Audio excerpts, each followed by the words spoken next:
types of emotions that regenerate themselves. And anxiety is one of those. It regenerates. And in its regeneration, it causes significant physical issues. And we were talking about that just a few minutes ago. And, and then initially it is an acute reaction that happens to the body. And then after a while, that acute starts to become chronic, and anxiety can then lead to anguish, which then leads to depression. And it becomes a little bit like what they would call in the West a train wreck situation. So what I've uncovered for myself is that we are actually armed with some very unique abilities, capacities, and understandings that can convert anxiety to awesomeness. So my intention today is to share 7 of these, so that you can at least start working with those. I also see that this is such a significant issue that when Shabana and Nupurji approached me to do a live event, in-person event, as a part of them relaunching Maven Live, Maven offline events, which they did so successfully in the past, I felt that this is the topic that we should focus on. So today I'll be discussing with you, sharing with you some ways in which you can start working with it yourself. And invite you, and I would like your permission to invite you to participate in person, where we will go through some of these as well as some very practical exercises and experiences. So you experience a transformation yourself when you're there in the in-person event, or if you're joining live on joining online, at the in-person event. So let's look at anxiety to awesomeness. And there are 7 things that I want to share about it.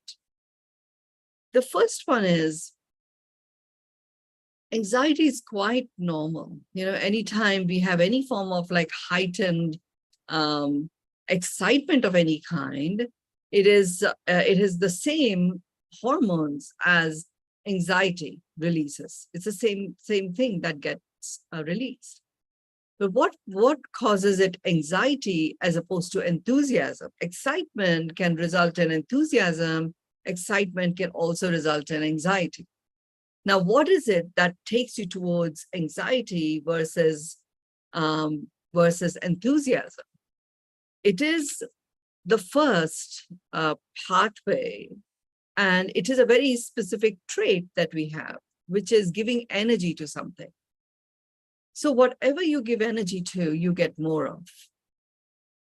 So when something occurs and it causes excitement, and that excitement could be, the excitement itself does not immediately become anxious. So even if something catastrophic has taken place, first your heart starts racing and you get excited. And then you give meaning to what has actually happened.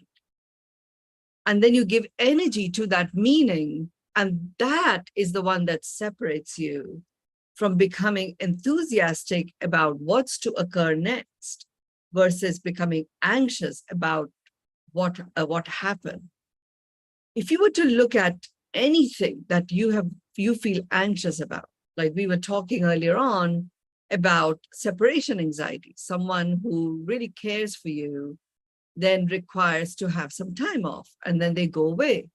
And there's a separation anxiety that takes place. But really if you look at the facts of what has happened, is the person is going away on a vacation for a few days. That's just a fact. And then you give it meaning that, oh, I'm going to be separated from someone who really cares for me.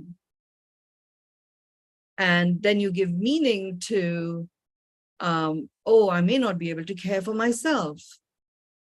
And then you give meaning to, oh, what's going to happen to me if I feel distressed, at that time.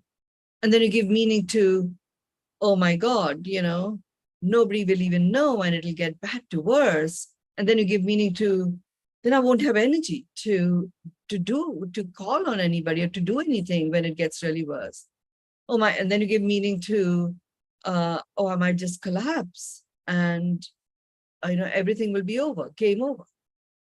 And then you give meaning to, and then your body just goes into a spin. At each stage, your body is becoming more and more and more out of ease, until an actual bacteria or a viral then comes and latches in to your compromised immune system and disease sets in.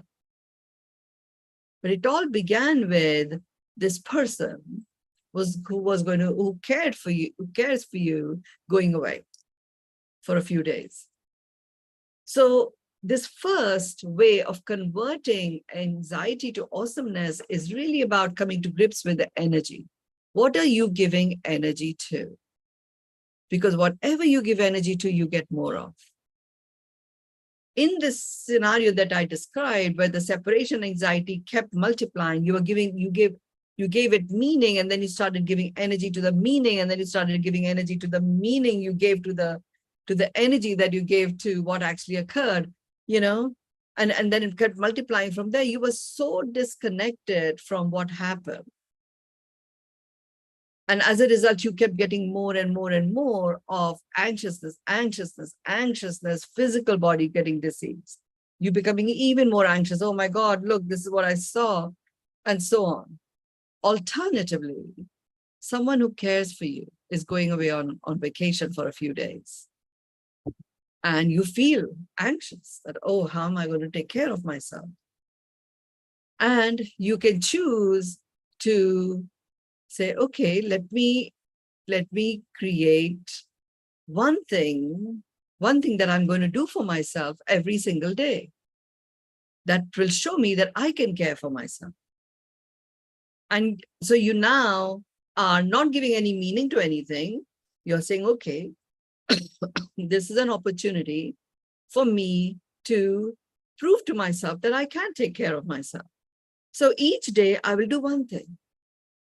And that one thing could be, saying 10 good things about you, acknowledging 10 things that you feel grateful about.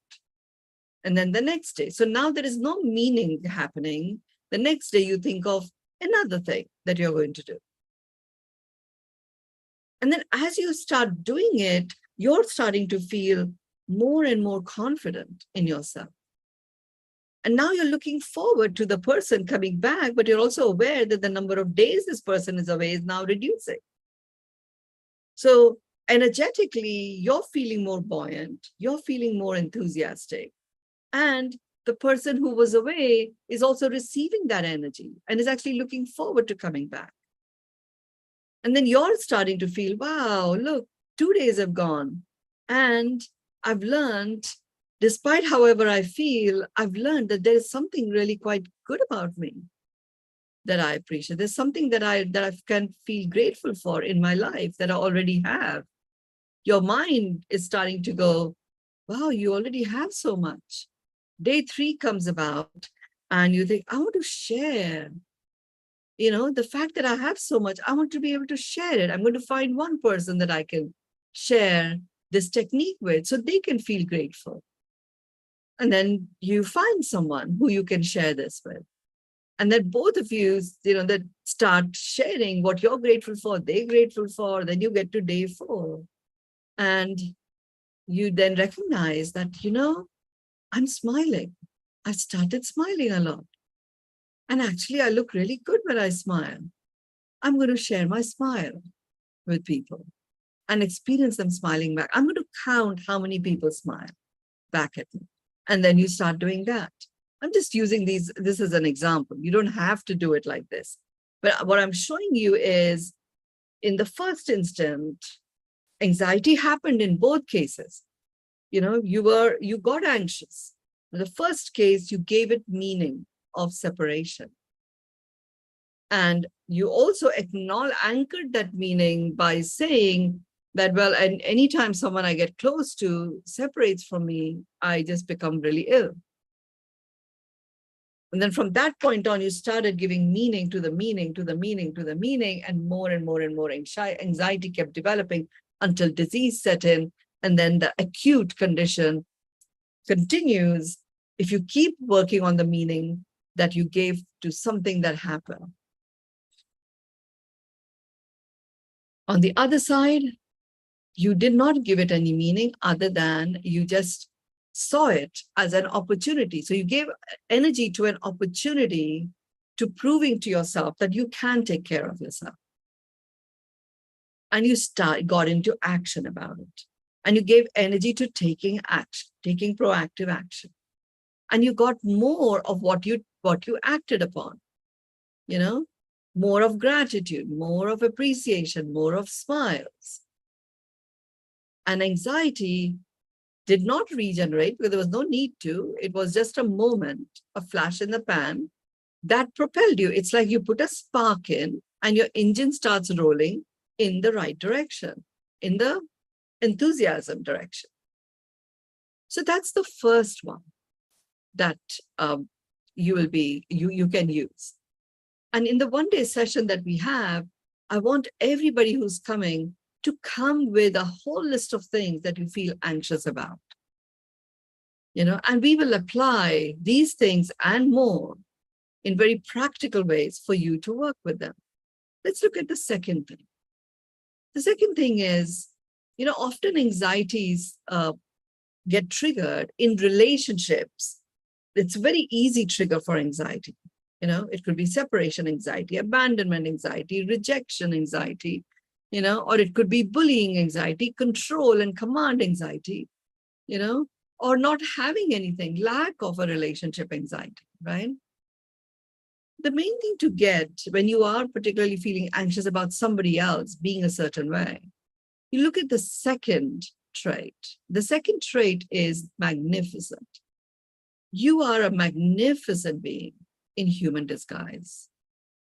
And the fractures that take place in any relationship only stay in the human disguise. So you can completely embrace those fractures. When you embrace those fractures so hard, you land into your magnificence. And then from that space, you actually see the magnificence in others. Now, if there is a particular person that is really bothering you, that is causing a lot of anxiety because they are not doing, and it could be your child. I mean, sometimes children don't listen to you, or they do things, or they have got a friend circle that you feel particularly concerned about, So you can simply look at them as, this person is a magnificent being. I love him. He's my child, but he's causing me a lot of concern and a lot of worry. But that worry only sits in my human disguise, does not affect my magnificence. This person making these choices is not doing it to hurt me, because deep down they are magnificent, even though outwardly it looks like they might be hurting me. Deep down, they are in fact magnificent. Then all there is to do is to dive into their magnificence. There is a particular body of work that I talk about, and I'm going to teach you that in the one-day session, which is called the miracle lens work. We all are born with our miracle lens. And just like a lens of a camera, you can put different filters on it. And you can put the filter of magnificence. And that magnificence filter shows you the magnificence in the person. And when you see the magnificence in another, it actually focuses your own connection to your own magnificence. And when you are plugged into your magnificence and their magnificence, I'm not saying you become the best of friends. It's just that you start to see there's magnificence abounds and the lack starts to disappear and you get your strength back. That's what happens. And you can then work with that.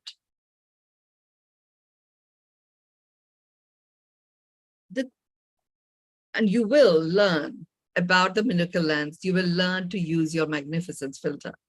The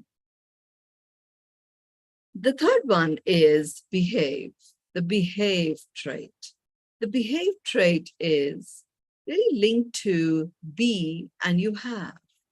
You might have heard about be, do, have. In my world, you just simply choose to be. When you choose to be a certain way, what you're doing follows that way of being. And you have what it is that you desire. So I often say to people, choose a B word, create a B word. Are you going to be joy today? Are you going to be magical today? Check in on yourself once every hour and allow the doing to flow. And you start to see that you actually start doing that, which brings you into a state of awesomeness. You can be awesome, and always you will learn how to work this, how to create the B words, how to live a B lifestyle. And you will put it into practice right there in those 7 hours that we have together. But here for now, you can already start focusing on the B word, and choose your B word. And every hour, set yourself a little alarm to check in the last hour, was I being that way? So if you were being joy, then was I experiencing the beingness of joy in that last hour?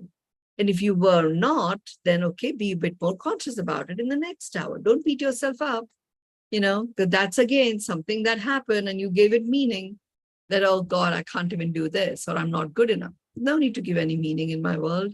In my world, it is like, see everything right there in front of you, acknowledge it for what it is and make an empowered choice. Behave and be, and you are engaged in be and you have. Doing simply flows. As a result, you stop engaging in hard work. How am I going to cope when somebody goes away that I rely upon? It starts to feel like hard work, but actually it can be. And you can choose a B word every day. Wake up in the morning and decide what am I going to be today? Who am I going to be? What am I going to be? And how will I know that I'm being that way? Okay, that's great. Every hour, just check in whether you were that way. If you were not, what came in the way of it? And address it in the next hour. It only takes 2 minutes an hour. Throughout 24 hours, 8 hours of that you will be sleeping. You're really only looking at a few minutes that you will do the check-in. But the transformation is humongous. This idea of working hard to achieve anything dissolves away, and in its dissolving, it takes away a huge amount of anxiety. A lot of the time, because we have this programming about we have to work really, really hard to achieve something, then we get very anxious when we feel ill, when we feel tired, or when we see other people not working so hard. I remember when I had my spiritual awakening and I started really living this extraordinary life where all aspects of life coexist. And I would just laugh a lot. I would smile a lot. I would, put on some music and dance. I never did any of those things before that. Until the age of 18, I was a very accomplished Kathak dancer. And after 18, life became super serious. And it was all about, working really hard, accomplishing certain results, beating myself up if I didn't, and working even harder for the next round. And so it went. And anxiety kept building up. And I know for a fact that would have completely damaged my metabolism. I never had excess weight before, and then I just could not shed this excess weight, and that made me even more anxious. It was quite a journey until I understood that it is about being. I was a master of the do race, and therefore the to-do lists and master to-do lists and daily to-do lists were driving me, and I was not able to finish everything on my list again and again and again, and that was, and as a result, I was beating myself up. I was quite disconnected even when I was at home, and therefore not present for my family because I had so many things to do. I created the B list. I still have my master to-do list. It's not that I don't, I do. But it does not control me, it does not run my show. I operate in a very focused way. I choose my B word I know what I'm focusing on. I know what is to be accomplished. What is my intention with that accomplishment or that particular result? And the B words, make it available to me with joy, ease, grace, omnipresent. Anxiety converts to awesomeness. The fourth way is the dignity. Fourth trait we have is dignity. Dignity is the honoring of your own worthiness. A lot of the time we are anxious. We are anxious seeking other people's validation, seeking other people's acknowledgement, or anxious that we may let someone down, anxious to confront someone who is not really performing at their best. And it is completely to do with this whole issue about dignity. The good news is dignity is what you are born with. Dignity is the honoring of your own worthiness. You are born worthy. Hey, you are a soul being having a human experience. The soul is limitless. It is eternal. You are born with dignity, but you get disconnected from that. And you give the power to someone else or something else to define your own worth. But you were born worthy. So what if, in the matter of a few hours, you really came up close and personal to everything that is worthy about you, and you experienced and felt it in your body, in your cells? It becomes anchored at a cellular level. What if that was to occur? You will reawaken to one thing that you were born with, which is dignity. You will come in anxious. With the awesomeness conversion, you will walk out dignitary. That's what will occur. So dignity is certainly one of those amazing traits that can transform anxiety to awesomeness. A lot of the abandonment anxiety, a lot of the rejection anxieties are all related to this disconnect from dignity. We see it as a loss of dignity, but it is not. It is simply a disconnect. Like really heaps and heaps of your own worthiness resides inside of you. It's a matter of you connecting to that. The fifth one is about choice. And we are born with choice. We are born with our ability to choose. And we are always choosing, even if you choose to make no choice, even if you choose to hand over your choice to someone else. Now, this particular trait is also a very important diagnostic to know where you are at in the scale of anxiousness. You can identify that, you can track that, and you can then use this choice and consequence, which I will be teaching you to work with, as a way of transforming anxiety to awesomeness. So, what I'm saying here is, given that we are always choosing, before you take any action, what if you decide to ask yourself, with this choice, what is the consequence of this choice? I'm about to take this action. What will be the consequence of this? What will be the end result of this? And then choose that end result. Allow the actions to follow. Now, you may find, so for example, I keep going, I've been in the past going up and down when it comes to my weight. And so I'm just using that as an example. I go to visit a friend and I have a particular way in which I'm living my life. It's a natural lifestyle now. And it is really great because it is releasing that which doesn't serve. So toxic excess weight doesn't serve. It is being released. And I eat heaps and heaps of natural foods. Now, I can go to visit a friend and she's got samosas. And she's got, rasmalai. Both of those are some of my favorite foods. And I just feel, okay, just one samosa will be fine. Now, before I go take the action, I may even pick up the samosa, but before I take a bite into it, if I just consider, what's the consequence of this? And the consequence of this would be, I would be giving in to my addiction to food and becoming an addict again. Okay, now can I declare that I want to return to being controlled by my food addiction? And I can say, yeah, I do. And so I say, okay, I choose to be a food addict. Or I know what it was like. It was like, it's a trap. It's very difficult to get out of. I've gotten out of it. I don't want to go back into it. So I can immediately, I will go into, I'm not going to choose being trapped by my addictions. I'm actually going to choose the natural lifestyle. So therefore, no samosa is picked up.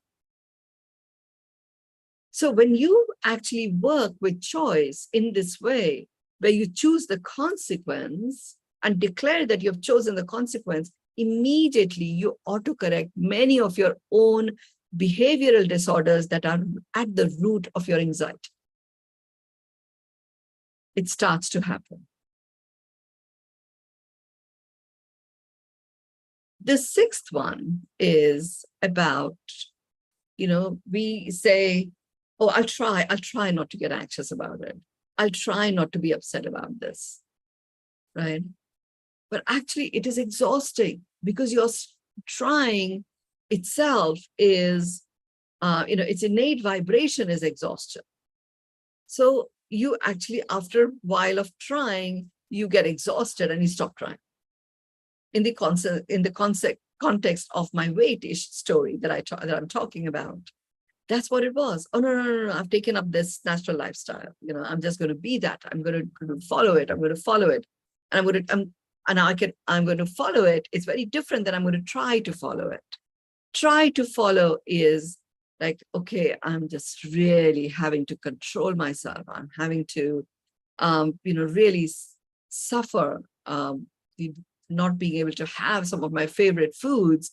And I'm trying away and I'm trying away and I'm trying away. And then I go somewhere where it's got everything that I totally love. And I'm there with people who love me. And they're like, come on, just one bite doesn't matter. I stopped trying. And I said, what the hell? It doesn't matter. Let's go. But that's it. It's like 9 months of work that I've put in, and the accomplishments that I've had is destroyed in that one moment. Because I chose to try to overcome my addiction as opposed to simply do it. Because I already knew what I had to do. So you will learn how to remove the vocabulary of trying from your life so that you never get exhausted on account of trying. You will learn to become much more decisive, taking action, and then you will find a lightness of being as you move forward. A part of the sixth trait is also hoping. Hoping is in the same realm as trying. It is also exhausting, and actually it's worrisome. The trying innate vibration is exhaustion. Hope innate vibration is worrisome. There's an underlying undertone of worry. When you hope something turns out, you are actually anchoring an undertone of worry. What if it doesn't turn out? That's what you're anchoring. So your energy, whilst you may be speaking hope, hope, hope, your energy internally is, I've got my fingers crossed.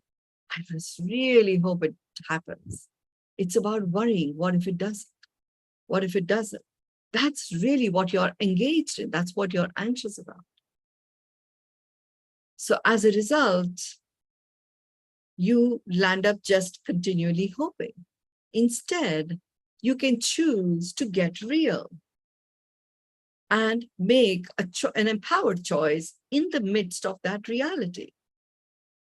Every time my caregiver leaves for vacation, I get distressed. I don't feel good, and I automatically start crying. But you may do all of that because that's just an involuntary reaction. But when you give meaning to that reaction, that I'm actually really sad or I'm actually really anxious, then now you are multiplying anxiousness and sadness. But if you just simply say, okay, this is the reality of what's happened. She's gone for a few days. And I now have me. She's taught me enough by caring for me for such a long time that there are many things I can be doing myself. Okay, I'm going to make an empowered choice and choose one thing that I will proactively choose to do, one new thing I will proactively choose to do every day.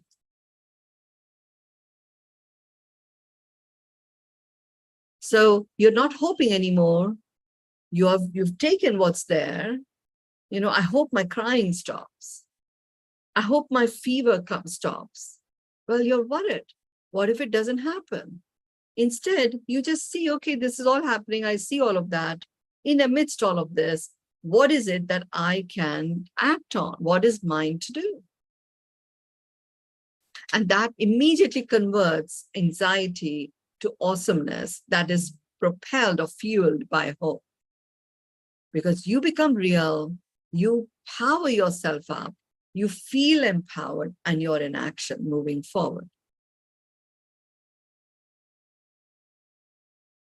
I want to give a little bit of time today for you to ask any questions of me. So that's why I'm going through these points in a way that you get value and you're able to work with those already, ready to dive into a deeper experience, for yourself in very practical ways that can convert your very specific and personal anxieties into awesomeness.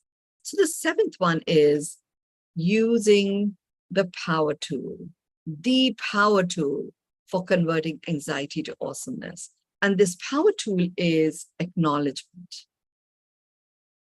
where you acknowledge what is going on.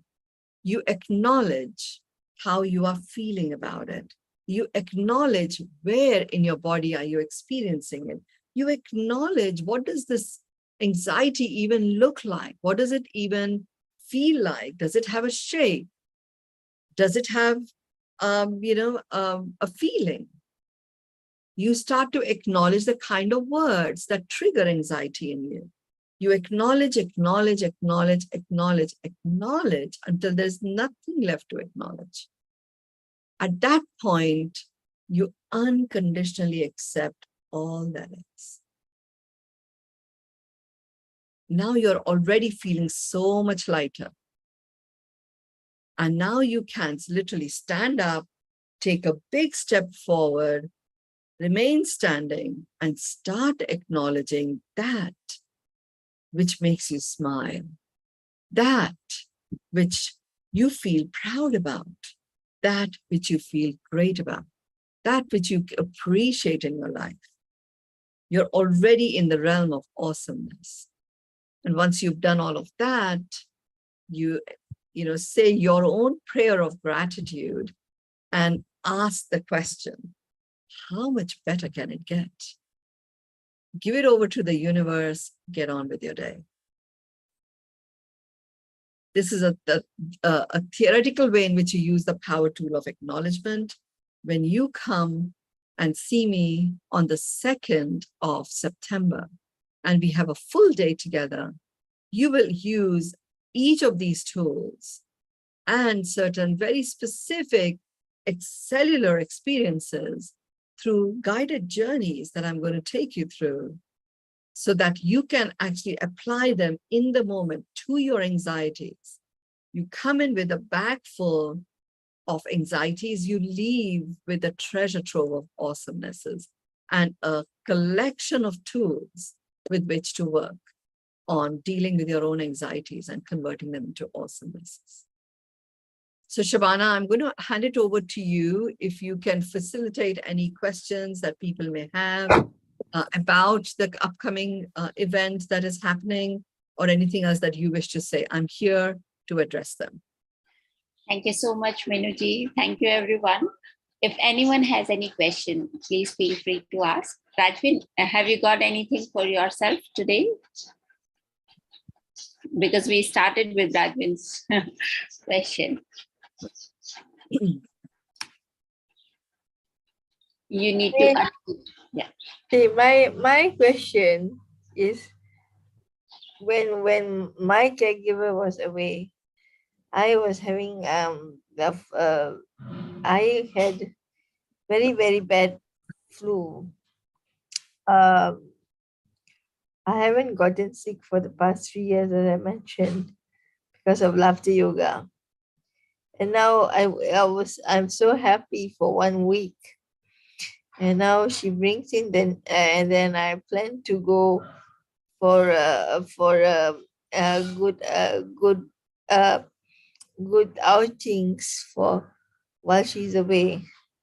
And then this past 1 month, I have to adapt till September 16 or whatever it is, 20th, while my caregiver is away, while her niece takes care of me. But the question is, I have built an attachment that whenever, because she looks after me so well, and I'm very it's very difficult for me to at the same time I want to create anxiety to awesomeness by attending my laughter yoga. But I'm sad also that I'm attacked, like you say, I'm separation anxiety. Of course, I've got my father. Of course, my siblings are busy, but siblings can say all kinds of things, and that's why it created a lot of the amount of distress.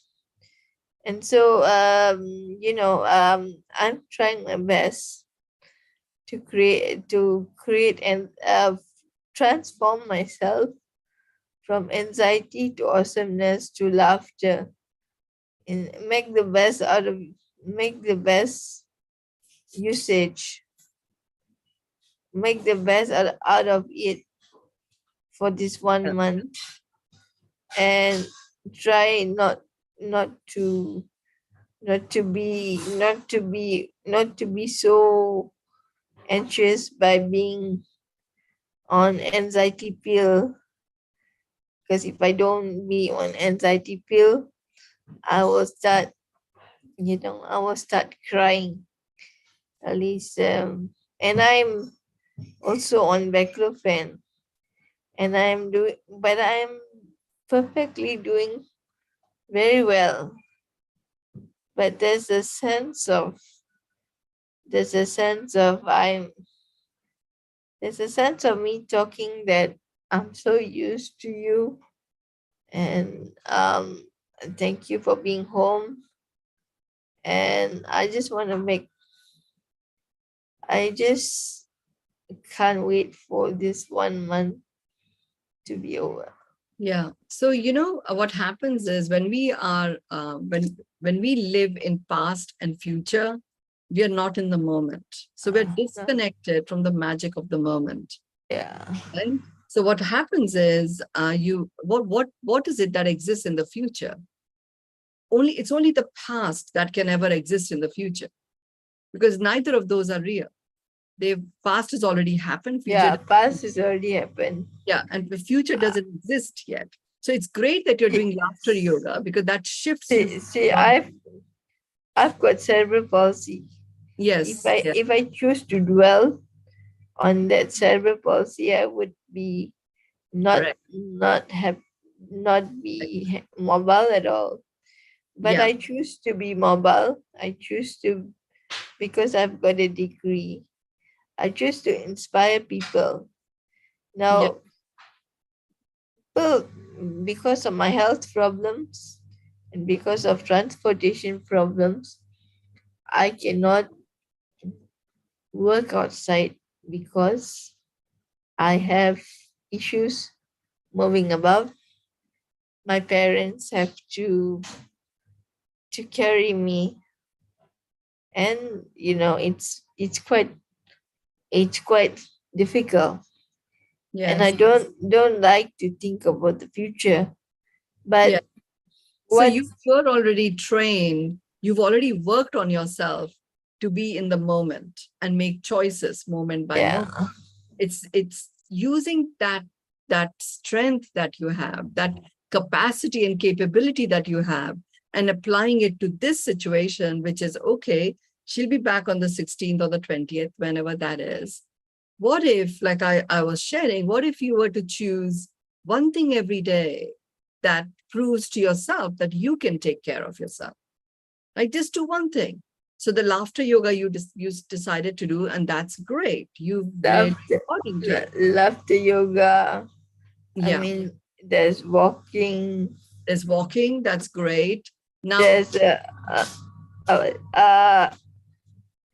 see, I lack of social connection with my friends. yes. So I'm trying to So bring what I them would suggest is, over. what I would suggest is look at full spectrum, right? A full Yeah. spectrum has physical, mental, emotional, spiritual, Yeah. social, and environmental. So physical, you've taken action, right? Spiritual also I've taken. I'm very, Yes. very, Great. very, I'm very, very spiritually inclined. Wonderful. So physical, you are in action. Spiritual, you are in action. Now, in terms of mental, the mind side of things, you go into doing, you go into uplifting your vibrations, right? So you can do a vibration game. You wake up in the first thing in the morning and you go from A to Z. And you eat with A to Z, you say one word that you really appreciate about yourself. From A, then B, then C, then D, all the way to Z. And you create it like a practice first thing in the morning. Yes. Right? That will shift your mental mindset. And it'll start uplifting your emotions. At an emotional level, I mean, you on the emotional side, there's a doing thing, which is acknowledge how you inspire people. You are a motivational speaker. Yeah, and I'm Someone that really touches people. I work. Yeah. So emotionally acknowledge yourself for how you have transformed. This is my philosophy, Mynoo Maryel. So laugh, live, love, and leave behind a legacy. Great. That is wonderful. So you can look at what are the things that are legacy worthy that I have already left.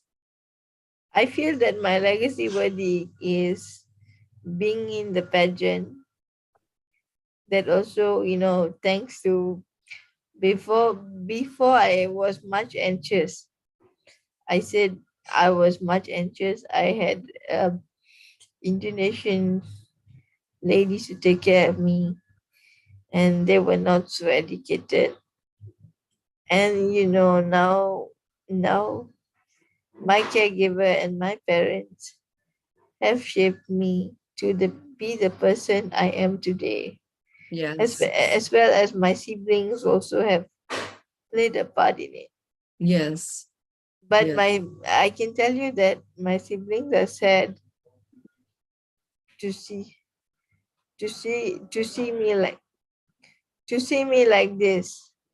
So that's why I'm trying to keep myself happy, by after this session, going on my caregiver, going on with family, change of environment also can also be happy and joyful. So we have to be very, very happy and very, very joyful. Yeah. So, thank you so much for sharing so sincerely, everything that you are experiencing, and really acknowledge I, you for taking I, action. I actually poured my heart out to you. Thank you. I feel very humbled and I gracefully receive your sharing. And I really acknowledge you for being in action, proactive action. Because even in you sharing everything that you're doing, I mean, I'm inspired by, that you're not actually relying on hope. You're actually in action. You're making empowered. Actually, I'm relying on faith by Vaiguruji. Yes, you're relying on Vaiguruji is hope. Yes, Vaiguruji is giving me the strength. wonderful. And Vaiguruji is, because I'm a Sikh, so Vaiguruji is giving me the strength to cope, Yes, to cope. yes, yes. And I'm really grateful to hear from you. And I really Can would be, we exchange numbers? I will let Shabana take care of that with you. Okay. Okay, thank you so much. Lots of love. Yeah. Thank you, Rajvin. Thank you, Mynoo. Anyone else has any question? Thank you, Uh, Shabana. good Thank morning, you, Mynoo. Thank you. good morning, Meenoo. My name is Dr. Naveen. I'm a doctor by profession. Yes. And I come across a few patients. I mean, although I don't deal directly with these issues, but I do come across patients who get a little anxious and depressed, and a lot of it is very prevalent nowadays.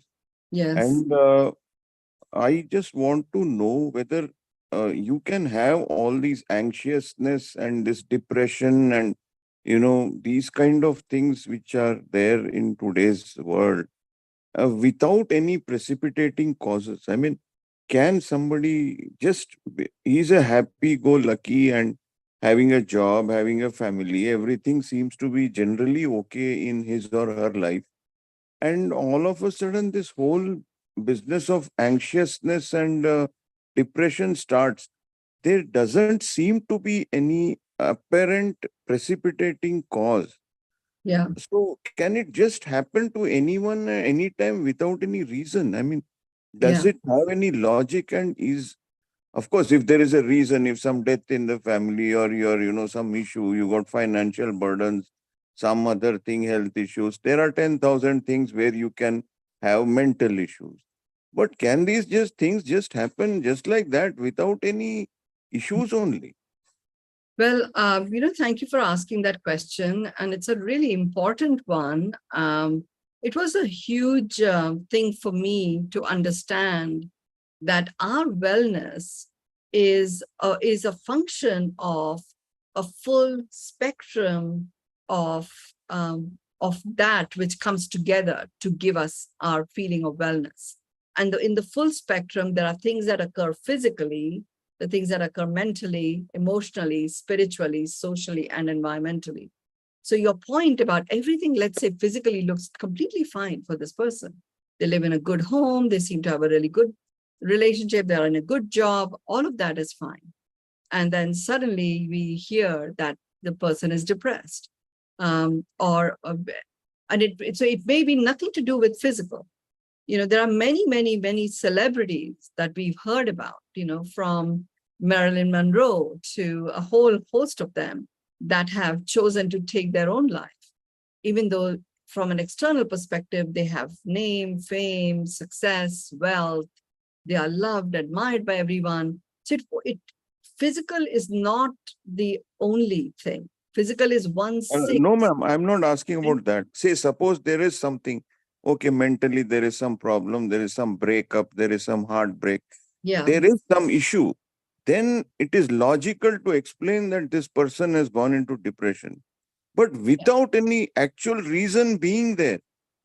Well, it is important to understand what depression is. Depression is a dip in your self-expression. There are many reasons why people stop expressing their truth. So you may not be able to know that at all, but they do. They know that they have suppressed themselves for whatever reason it may be, right? Once you understand that depression is a dip in your self-expression, when somebody goes into that, the way to treat it, we go into medication, or we go into talking, but that talking is often, related to certain things that the person keeps regurgitating. They're still not expressing who they are. So one of the reasons why the depression happens is it always begins with anxiety. anxiety continues for whatever reason. When it goes beyond a certain point, that anxiety becomes anguish. Anguish is a feeling of hopelessness and helplessness. Again, at that point, the person may be in a very strong way, dealing with it, and then boom, they are depressed. So the external world, for them, they won't see anything, but it would be a culmination of a series of little anxieties that don't seem like anything to anyone.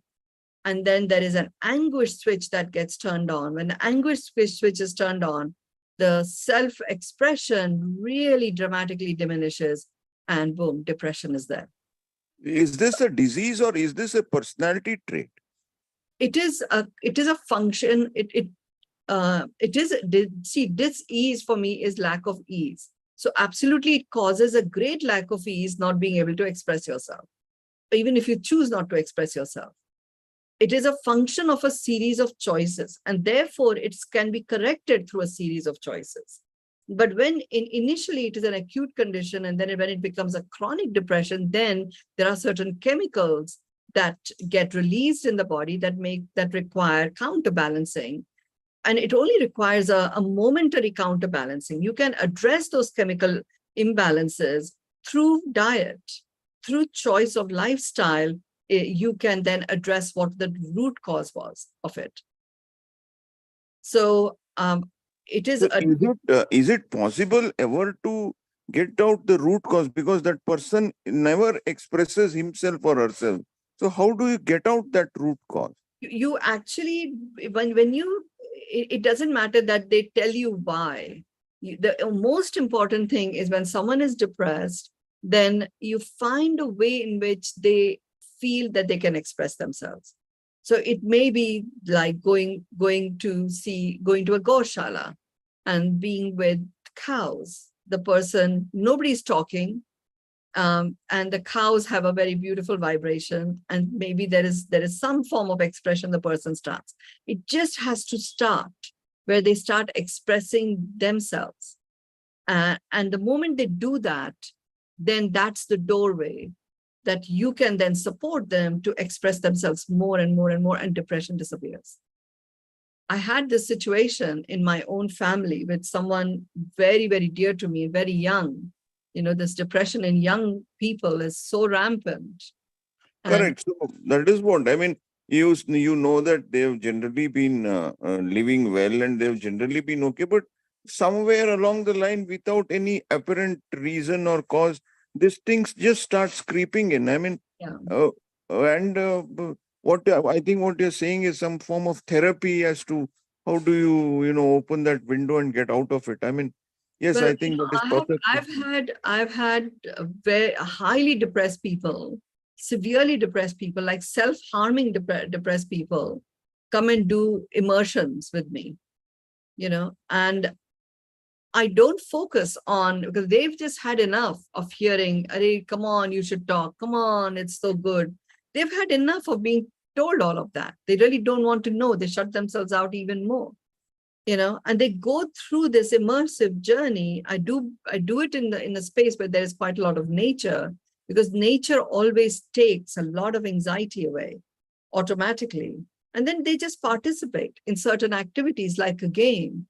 And literally within 9 months, I've had, like this 19-year-old who came in, and his mother was so anxious because he would cut himself. She got him in and out of hospitals because he'd harmed himself so much. And they'd come over. 9 days later, this child really came out and he wanted to paint. And he went on and he's become a very amazing artist in Australia. And he went on to join a baker, and because he just liked the feeling of the kneading of the dough, and now he's gone on to create his own franchise of bakeries. But we never talked about the depression at all. We just got him to self-express. Once you understand, doctor, that depression is a dip in your self-expression, then whoever the caregiver is, they just have to start opening the door a little by little and allow the person to make that choice. I always often take the help of animals, like horses. I do this work in Dubai quite a lot, and I'm very plugged into the horses there. So, and I sometimes just go there with people, and I say, okay, we're going to meditate with the horses. These are horses that are wild. They're not, and they don't come and hurt you, actually. If I guide them, I guide the humans to get into a state, and we are there. And we are just simply there. And then you see the horses just walking around, rolling in the mud. And the people that are severely depressed, they start experiencing a shift in themselves. And then they talk about it. They start talking about it. The horses are really quite open to allowing themselves to be touched. A horse will not allow you to touch it if you are not in your truth. So for me, it's a very powerful indicator the person is now getting out of depression. So it can completely be treated. Sometimes when medication Usually this starts with anxiety, right? starts with anxiety and a build-up. Why does the anxiety part come? It can be about anything, somebody said something Just upsetting. because that person is not able to express themselves and it gives you some kind of stress. I mean, is that anxiety? It can be, otherwise it may be that someone has seen, someone like people begging in the streets, give certain people anxiety. For others, it doesn't matter. They don't really look at it. They keep going. It may be that they've lost something and they can't find it. And So anxiety has to have a precipitating cause. There is. Anxiety always has a trigger. Like I said, something happens and it happens. And depression is a result of chronic anxiety. Depression is a result where anxiety turns into anguish, where there's hopelessness, and then you stop expressing yourself and depression sets in. So this is a reasonably reasonable pattern. I mean, this pattern is generally followed. Yes. And the other thing to remember, doctor, is when something happens, tab anxiety hoti nahi hai. Something has happened and you get a shock. उस shock को या उस upset को आपने meaning दे दिया. You gave it a meaning. Then that meaning can be an anxiety meaning. Like, the lady who I was talking to earlier, her caregiver went on vacation. She went I got a patient around a week back. He was a 27-year-old man. Yeah. He came with chest pain. I look after these things. I am in charge of an ICU here. So I look after these things, and he came with chest pain and he was admitted, and they did an ECG on him and we found the ECG to be very normal. He did not have any heart issues. And he keeps saying that I keep getting these chest pains off and on. Yeah. So, he was kind of, I don't know what they call it hypochondriac in our technical terms. They fake these diseases, or maybe he had a chest pain, he didn't have a chest pain, God only knows. He said that in the last 1 year, I've got an ECG done 55 times. Yeah. 55 times he has gone and got an ECG done. He again keeps coming back. He said, I just think that I've got a heart attack. Yeah. So, God knows, then obviously we referred him to a psychiatrist, and I mean, we don't really know how to. So I thought that he was very anxious. I don't really know what it was, why he was anxious, why does he fake a chest pain? Yeah.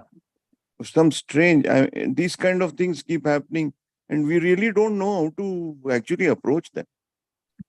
Yes. So, doctor, what would be helpful if you would like it? I'm doing a whole day on anxiety to awesomeness. If you would like to, if you can even participate in it, it'll give you some ways in which you can support your patients like this.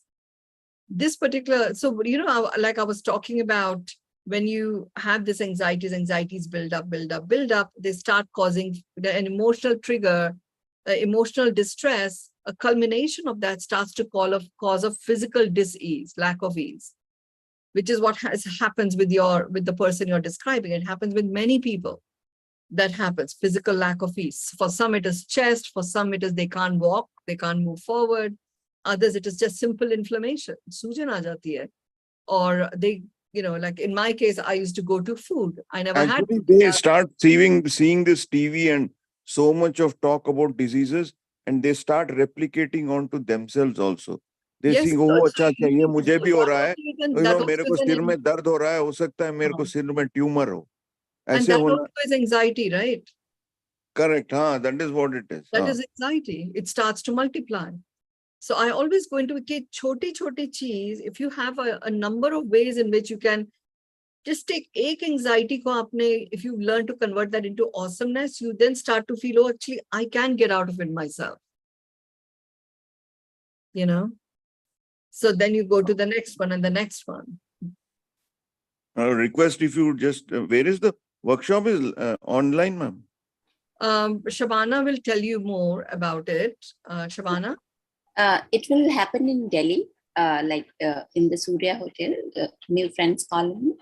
And I think, Naveenji, you are based in Bangalore or something? Yes, ma'am, Bangalore, yeah. Yeah. So you can either travel or you can attend online as well. So some people Yeah. who cannot travel, we will offer the online. I'll do it online only, ma'am. When is it? September? Second. Right. Saturday. Right, ma'am. Yeah. But thank you for asking these questions. You know, it really, I really love it when doctors get inquisitive about these things, because a pill is not the answer to everything. I mean, nowadays to handle patients is one big Ramayan.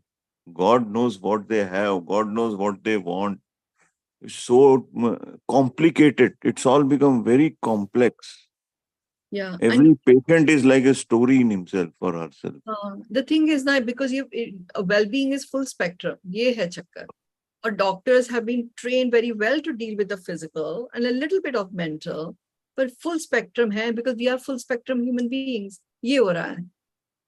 Actually, the issue comes that, you really don't have the time to take on every patient on an individual basis. I mean, Correct. So we there's want one fellow who comes, we have 5 or 10 minutes and the next fellow is standing. I mean, that is Correct. how it is. So the idea is to empower them up to be self-sufficient themselves. Yeah, I mean, I don't know how these things are I think we have to get somehow at the root cause also. It's all getting triggered in a very uncontrolled and unimaginable kind of ways. Who is seeing what and getting triggered at what level? Are you getting triggered with a TV program? Are you getting triggered with at home? Are you getting triggered at your workplace? It's very complicated. It's actually understanding कि trigger ही क्या है. You know, the trigger always is fact or meaning को separate करिए. Fact is something that happens and then you make it mean. I got a headache and that headache lasts me 2 days. I look online and it could be a brain tumor. Now we've given it meaning. And then that's it. The meaning takes over. Then you get disconnected from the fact. Yeah, I mean, this patient, he is a young, educated man. He's an engineer. He's not some uneducated guy. He's a reasonably understanding, educated man. He says, sir, man, I have got an ECG done 55 times. I mean, how do you react to that? Yeah, that means there's clearly something else happening, but just going down the mental route does not help either, because that is only one of the 6. The root cause of his anxiety may lie in his relationship. Yeah, so I don't know how to, approach them only, because I can't spend hours together on one patient. It's not possible. Now that's really what my forte is, getting people to take their well-being in their own hands first, so then they can go to a doctor for a physical issue that is very specific. Otherwise, it's difficult to deal with it. Ek cheez deal karo, something else happens. So, I mean, I would love to see you there on the 2nd and love to, connect with you more to see how perhaps there is something that I can do to support. I don't know whether I can cure these things, but I can give you a feedback at least that this is how people are presenting. Yeah, that will be very helpful. Thank you so much. So we've come to the end of our session now, and Anxiety to Awesomeness, the day session is happening on the 2nd of September. Please connect with Shabana and Ria and the team. And I would love to see you all there, because that's where you will actually bring these anxieties, these different scenarios that we heard today. you will bring them and you will actually implement what I'm teaching you, and you will see it transform into awesomeness. Ma'am, I have a question. Actually, ma'am, what happens is, I think the person, since sir has spoken about it, and it has already been spoken. Ma'am, what I feel is like even like till 2015, 16, my life was really, I mean, obviously it had its own ups and downs, like, but it was quite comparatively smooth. My academic life was much better than my career life. So, and my career actually went, my master's was like literally, I don't know how I passed my master's also, like for the world, I am PG, DMDS, whatever, but it doesn't matter to me because, I mean, my parents actually helped me a lot, my entire family. Ma'am, what I actually feel is like someone who's depressed, someone who's upset, someone who's anxious, they don't tend to share because the fear of being judged is always there. So, I mean, there's always a constant fear. So I got a friend, a very good friend, like where I felt that I'm not being judged. So I've shared things like anything, which I've never shared with any friend apart from my family, apart from my like brother. So I would never like share anything with anyone like that. So I guess if we could be little less non-judgmental as a friend, so I think I don't say that we can solve someone's problem because we are not in the position to solve anyone's problem, but I guess people will tend to open up. Like whenever my school juniors open up, whenever anyone opens up with them, even if like my mother feels like why are you even speaking to this person? But I feel that because they are being genuine, at least they are not hiding. There's no mask. There's no facade that they're creating. So that's why. I mean, I give them that space because I also got that space. Like I would share things with my teachers and all, but not with any peer group because there was always this fear that this person would gossip about someone, this would happen, that would happen, and some of my fears were true also. Like not everything was out of insecurity, and like somewhere you do have your inner voice guiding you that please don't. Yeah. So I guess. You can already. I mean, you're going to be there with us. Yes, yes, ma'am. So there'll be many of these kind of issues that you apply the different things that I'll teach you, that you see transform that anxiety to awesome. The key thing is that if we only rely on other people to come and solve our issues, it actually disempowers us. Yes, that's also true. And then we start going into an internal implosion. And that internal implosion can show up in the form of chest pain, or it can show up in the form of, loss of eyesight or immune system disorder, right?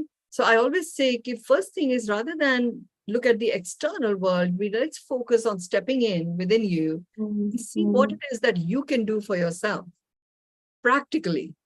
Now, doing something practically where you're doing it day by day by day, and it is a slow burn, that actually is not very supportive of people in anxiety.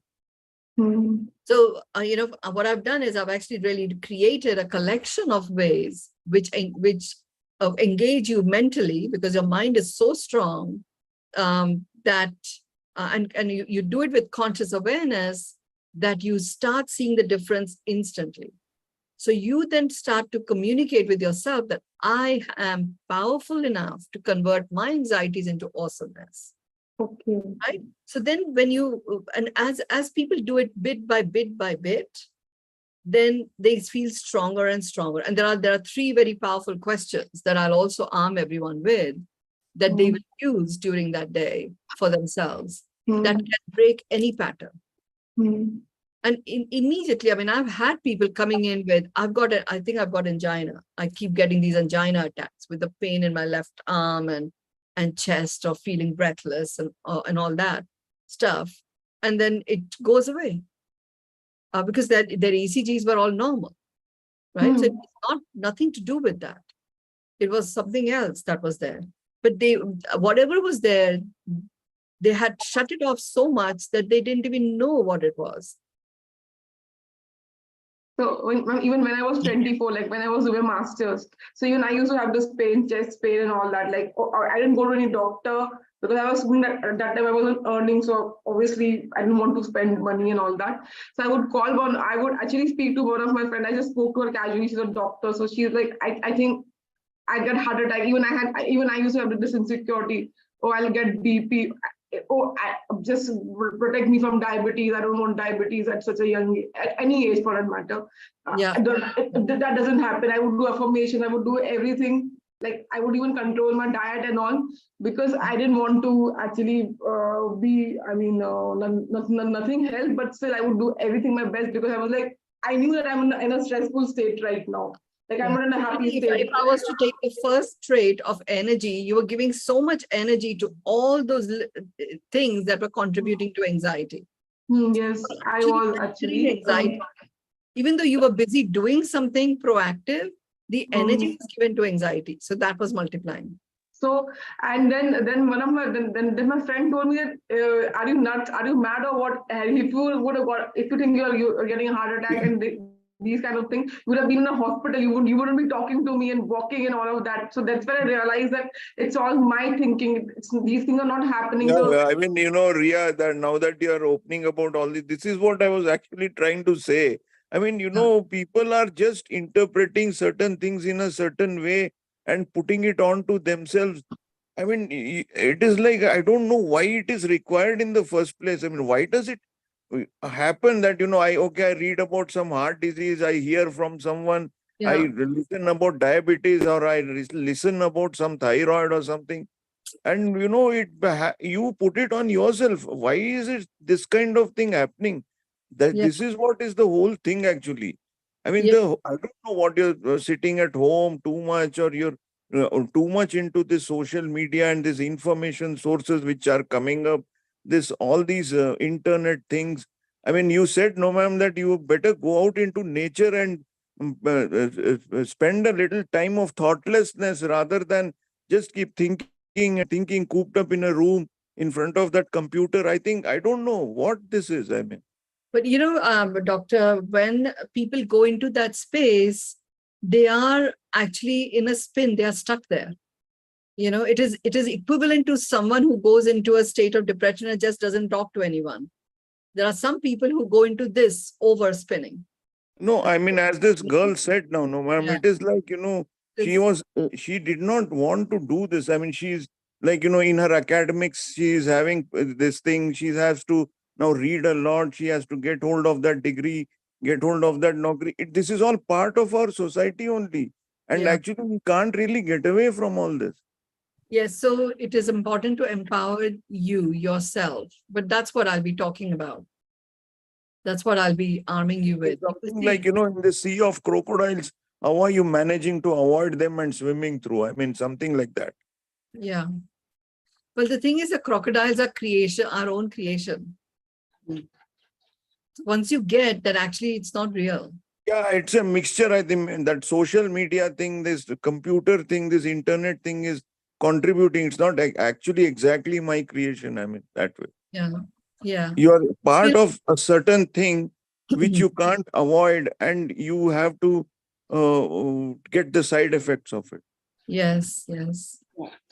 Yes. Thank you for bringing all of these points up. And I really look forward to our session on the 2nd, where I can actually give you all certain experiences. And, Ria, bring this point because you're such a representation of, young people who all go through this, So bring these anxieties with you and be. Yeah, this is I mean, this generational thing. I mean, we didn't have, I don't know whether in my time, I'm 55 years now, and I don't know whether all these things existed in our times, but now though it definitely exists.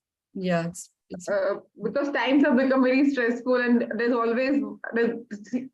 comparison also. See, if your cousin has achieved something. So I mean, earlier times, the thing when since I have actually literally grown up with my grandmother. Also, so she would say that they had limited resources, so they were happy in 1 BHK, and so everyone wants 4 or 5 BHK. Everyone wants a luxurious lifestyle. So I mean, not everyone can cope up with that, and like there are women I know my age who have children, like 2 children, like 3 also I know. But Yeah. and, they have to manage, they have to juggle between job and home, but you have to always be strong. Like Yeah. ma'am spoke about being awesome from inside. But what we tend to do is, like, I gave my example that I became vulnerable to one of the persons, one of the friends. So even I also used to put a strong facade till that I'm very strong, I am independent, nothing, you do whatever you want to do. I am this, I am that. Like not to show off, or not to be arrogant, but to be strong. So that I didn't want to know people that I'm weak, or I can also be vulnerable, or and all that. So I think But that would cause even more anxiety to you, because deep down, yes. right? But they will say it a lot of times that Yeah. like even if So I'm fighting with I someone. have a car waiting for me Oh, downstairs. we are so sorry. I'm so grateful for having this opportunity. I look forward to seeing as many of you as possible on the 2nd, and really making a We meaningful. are also very grateful to host you, and actually, this horse thing was very unique. Like I've heard a little bit about horse. People who keep horse in their home are very lucky, but that energy and horse thing was very, new for us. I think for most of us. Thank you. So we are very grateful to host you and see you on 2nd. Yeah. And Thank Naveen ji could bring that client also. you.